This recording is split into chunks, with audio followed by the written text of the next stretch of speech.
Hello everyone, আশা করি সবাই ভালো আছেন। এই ট্যুরটা ছিল অসাধারণ। আমরা আসলে এক্সপেক্ট করিনি এতটা সুন্দর জায়গা আমরা যাচ্ছি।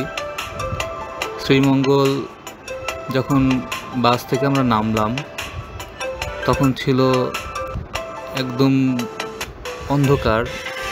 বেসিক্যালি ভোর রাতে আমরা নেমেছি। তারপর আমাদের একটা চান্দার গাড়িতে করে আমরা মৌলভীবাজার লাউয়াছড়া হয়ে আমরা হামহাম যাই। তো আজকে আমি শেয়ার করব আপনাদের শ্রীমঙ্গল যাওয়ার যে রাস্তাটা, যে অসাধারণ রাস্তা, দুই পাশে ঘন জঙ্গল এবং মাঝখান দিয়ে চলে গেছে আঁকাবাঁকা একটি রাস্তা। সত্যিই সুন্দর, খুবই সুন্দর। এবং সকাল ছিল, কুয়াশা ছিল। এটা ফেব্রুয়ারির কথা বলছি, 2019।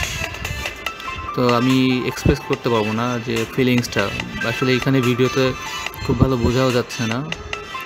খুব সুন্দর ছিল প্রাকৃতিক দৃশ্য, উঁচু উঁচু গাছ এবং হালকা কুয়াশা, সব মিলিয়ে পুরোটা ট্যুর ছিল অসাধারণ। আশা করি আপনারা ভিডিওটা এনজয় করছেন। এইটা হাইওয়ে আমার ফার্স্ট বাংলা ভিডিও। আগেও কিছু চেষ্টা করেছি ভিডিও আপলোড করার, যেখানে গিয়েছি অথবা হাইপ সম্পর্কে কিছু বলার। আশা করি আপনাদের ভালো লাগছে। থ্যাংক ইউ, টেক কেয়ার, ভালো থাকবেন।